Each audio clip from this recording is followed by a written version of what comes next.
నమస్కారం. ఎస్పెషల్లీ కొందరు జర్నలిస్టుల కోసం నిన్న నా కొడుకు అన్నాడు డబ్బులు లేవని గవర్నమెంట్లో. నేను కూడా చెప్తాను, గవర్నమెంట్లో డబ్బులు లేవు. ఏం తప్పన్నాడు? ఇదే మా చంద్రబాబు నాయుడు మా పెద్ద ఆయన ఏమంటారన్నా గవర్నమెంట్లో డబ్బులు లేవు. అంతకుముందు అప్పు చేసిపోయినారు. అప్పు చేసినాక ఏ గవర్నమెంట్ అయినా మళ్ళీ తిరుస్తా రావాలా. పోలవరం అట్లా పెట్టిపోయారు, అన్ని ప్రాజెక్టులు అట్లా పెట్టిపోయారు. వాళ్ళు అప్పు చేసింది మనం వడ్డీతో మనం కడతానాము. ఏం లేవండి, తప్పేం కాదు. ఈ జర్నలిస్ట్ కొందరున్నారు, జర్నలిస్ట్ బుద్ధి లేవు, ఏమి లే, ఏదో మీ బతుకుతారు కోసం కొందరు జర్నలిస్టులు అయినారు. ఒక ఆయన టై వేసుకొని కోట్ వేసుకొని అశ్విత్ రెడ్డి గవర్నమెంట్లో డబ్బులు లేవు అంటున్నాడు. ఎస్, సెల్ఫ్ సఫిషియెంట్ కావాలనే ఉద్దేశంతో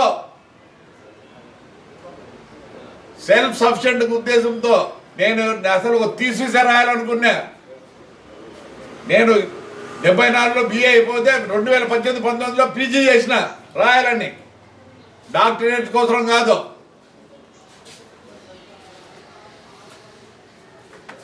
how to build a municipality and Panchayat Raj without the assistance of the government. ఎందుకు రాయాలనుకుంటున్నా? ఎస్, ఈరోజు డెవలప్ చేసినాం మా మున్సిపాలిటీని. 143 కోట్లు ఈసారి బడ్జెట్. ఏమి సరే పైసా అడిగినా గవర్నమెంట్లో సోలార్ గీయండి సార్ అని. కొద్ది కష్టము, మళ్ళీ చేస్తామన్నారు. నా దగ్గర 4 కోట్లు ఉంది నా మున్సిపాలిటీలో. నేను దాచిపెట్టిన 4 కోట్లు పెట్టి వీఆర్ డూయింగ్ సోలార్. ఏప్రిల్ లాస్ట్కి సోలార్ కరెంట్ వస్తుంది. ఏం తెలుసు జర్నలిస్టులు కొందరికి? ఏదో బతుకుతారు కొందరు, మీరు చేస్తున్నారు. రాజకీయ నాయకులు కన్నా అధ్వానంగా ఉన్నారు మీరు కొందరు.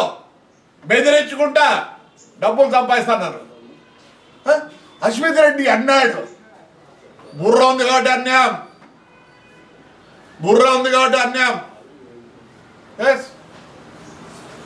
డ్రైనేజ్ నీళ్ళు ఎవడు కూడా కలగా నిన్నాడు. అసలు అండర్ గ్రౌండ్ డ్రైనేజీలు లేవులే. మన డిస్టిక్లో ఎన్ని దాళ్ళకు ఉన్నాయి? ఎక్కడ ఉన్నాయి? కడప డిస్టిక్లో, కర్నూలు డిస్టిక్లో ఎక్కడుంది అండర్ గ్రౌండ్ డ్రైనేజ్? కడప డిస్టిక్లో ఉందా? చిత్తూరులో ఉందా? కర్నూలు ఉందా?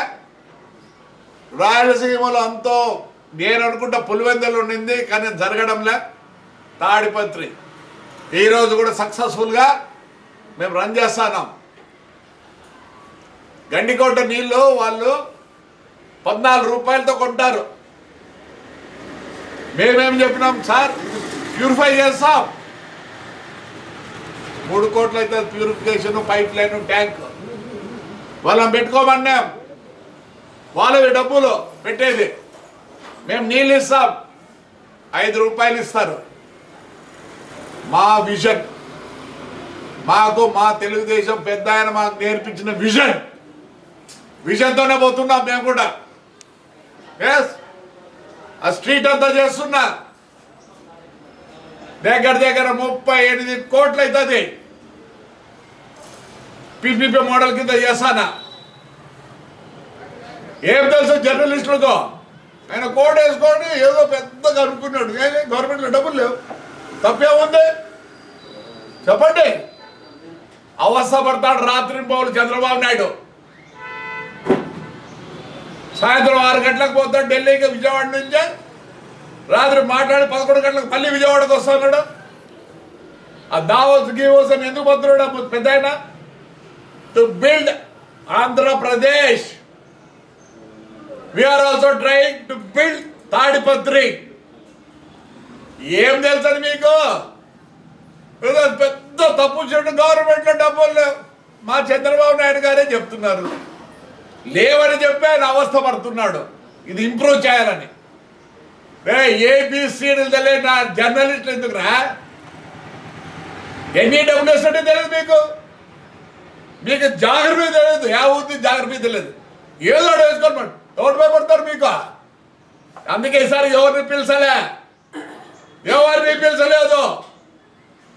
ఎస్, మీకు అంత బుర్ర లేదు, క్యాచ్ చేశారు. కొందరికే ఉంది బుర్ర, అందరికీ లేదు.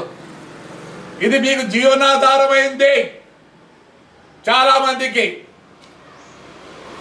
అంటే లెక్క లేదండి. మళ్ళీ చెప్తా. ఎస్, పోయి చంద్రబాబు నాయుడు, లోకేష్ ఏడాడో తిరిగి రండి నాయనా మీరు వస్తే మా ఊరు బాగుంటుందని వాళ్ళు కొట్లాడేది వాళ్ళు చేస్తా అంటే సేమ్ థింగ్. అది పెద్దగా ఉంది, మాది చిన్నగా ఉంది. అది 1000 కోట్లలో ఉంది, మాది 2 ఫిగర్లే, 50, 60, 70. డిసెంబర్కు చూపిస్తా, మీకు ఎక్స్ప్లెయిన్ చేయాల్సిన పనిలే. పెద్దగా చెప్తారు, ఏమో తప్పు చెప్పి వాడు సాక్షిడు అయితే వాడైతే అర్థమే, డబ్బులు లేవు. ఒరే సాక్షిగా, అదే మీరు రఫా అంటే ఒకప్పుడు నాకు 3 జీపులు 10 గన్లు ఉండే. ఇప్పుడు మాకు గన్ మీదే లేడు. మార్చుకోండి. ఎవరు కనకరించారు మిమ్మల్ని? రఫా చూస్తా 3 ఏళ్ళ తర్వాత అంట. ఏం చూసేది మీరు 3 ఏళ్ళ తర్వాత? మీరు ఉంటే కదా 3 ఏళ్ళు వరకు మీరు ఉంటే కదా. జర్నలిస్ట్ గారికి చెప్తున్నారు, మీకు తెలియని భాషలో రాయొద్దంటే. తెలిస్తే రాయడం, లేవో దూరుకుండండి. అంత ప్రోగ్రాం పెడితే, పెద్ద ప్రోగ్రాం పెడితే ఒక్కరిని కూడా ఇన్వైట్ చేయలే, ప్రెస్ వాళ్ళని. నాకు అనిపించింది వేస్ట్. నాకు ప్రాపగండా అవసరం లేదు. మా ఊర్లో నేను వితిన్ ద తాడిపత్రి కాన్స్టిట్యున్సీ వరకే చాలు అనుకుంటున్నా. Mouth publicity is enough. Mouth publicity's వచ్చినాక యావత్ భారతదేశం తెలుస్తుంది. మీ ఎట్లా పనికిమాలు కొందరు ఉన్నారు, కొందరు పనికిమాలు జర్నలిస్ట్ ఉన్నారు. మీకేదో తెలుసు అనుకుంటున్నారేమో, ఏమీ తెలియదు. You're all zero. ఆయన అయితే ఒకటేసారి కోట్ వేసుకొని ఒక టై కట్టుకొని దీని గురించి మాట్లాడతాడు. వేరే దాని మీద స్పెండ్ చేయండి. మీకు ఏం దొరుకుతుంది డబ్బులు తెలుసా? తెలియదు. చెప్పదలుచుకోలే. I felt that some of the journalist are unfit to be a journalist. అలాంటి నేను మాట్లాడదలుచుకోలే. నాకు మీ పబ్లిసిటీ వద్దు. No, I don't want your publicity. తెలియని వాళ్ళతో ఏంది పబ్లిసిటీ చేసుకుంటేది? అర్థం చేసుకుంటాడు. పొద్దున్న అదేదో పెద్ద తప్పు చేసినట్టు అశ్విత్ రెడ్డి. రేపు చంద్రబాబు దగ్గర చెప్తా, ఏమి తప్పే ఉంది? ఆయనే చెప్తానండి, పరిస్థితి బాగలేదు, దయచేసి అంటాడు. ఆయనకి అవసరం దయచేసి అండి. పొద్దున రాత్రి బౌలు చూడండి.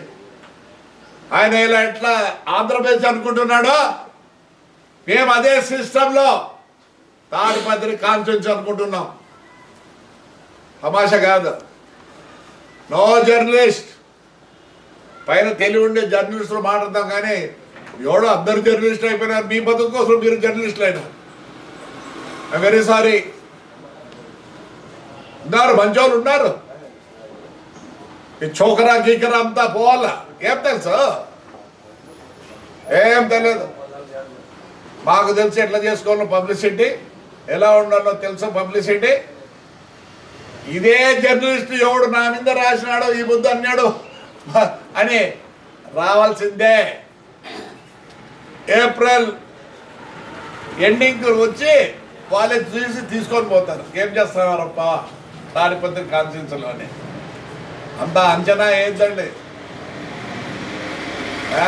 తెలియని జర్నలిజం వద్దు, తెలిసిన జర్నలిజానికి మేము నమస్కారాలు. రైట్ మా, థ్యాంక్ యూ.